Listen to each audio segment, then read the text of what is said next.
Bonjour et bienvenue dans Libre Entreprise, votre rendez-vous économique hebdomadaire.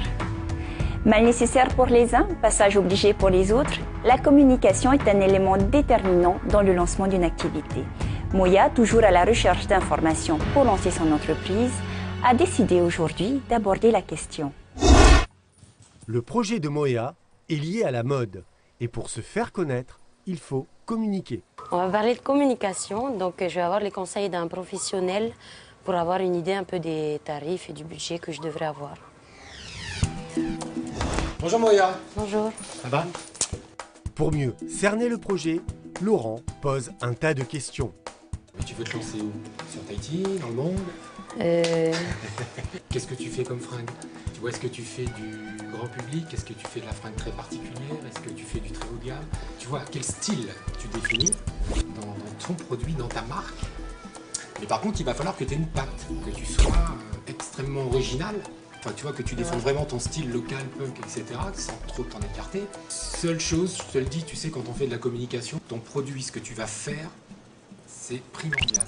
Tu pourras faire la meilleure communication du monde. C'est un produit qui n'est pas bon, ça marchera pas. D'accord? Pour le professionnel de la communication, l'argent est le nerf de la guerre. Et là, surprise. T'as pas de budget alors? Non. Ok. À mon sens, si t'as pas de budget, ce qu'il te faut, c'est faire un coup. Faire un coup, c'est quoi? Faire un coup. Faire un coup dans ton secteur, c'est possible. Tu fais de la fringue. Donc à un moment donné, tu peux habiller des gens.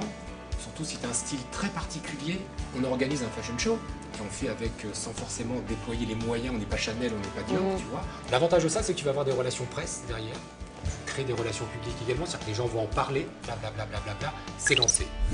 Derrière, tu as des retours presse, et toutes ces pages, quelque part, c'est de la communication gratuite, d'accord? En tous les cas, c'est le fruit de ce que tu as fait en investissement sur un événement en termes de retombées.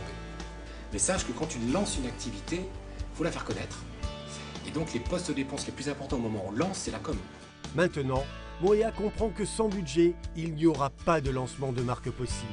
Donc 50% de l'ensemble de tes dépenses de départ vont être consacrées à la communication. Et après, ça va descendre bien évidemment parce que tu vas faire un coup de lancement. Après, la com, c'est pas qu'au lancement. Tu vois, il y a un moment donné, il y a ce qu'on appelle des phases d'entretien. On va tabler sur le chiffre d'affaires que tu vas faire. Tu vas dire, OK, je vais mettre entre 10 et 15% en communication. Mais n'oublie pas une chose, la communication, c'est ton logo, ta marque, c'est fondateur. À la fin de l'entretien, nous avons demandé à Laurent si le projet de Moya suscitait chez lui de l'intérêt. La réponse est très claire. Ouais, moi je veux la suivre, ça m'intéresse beaucoup. Sachez que la communication est une affaire de spécialistes. Plan média, études d'impact, marketing, packaging, les spécialités sont nombreuses. Cela étant, vous êtes le meilleur ambassadeur de votre entreprise. N'hésitez pas à utiliser les réseaux sociaux, le bouche à oreille et surtout soyez attentifs à la qualité de votre relationnel. Dans une prochaine édition, nous verrons comment protéger la marque ou le nom de son entreprise. Et d'ici là, je vous souhaite une excellente semaine dans la libre entreprise.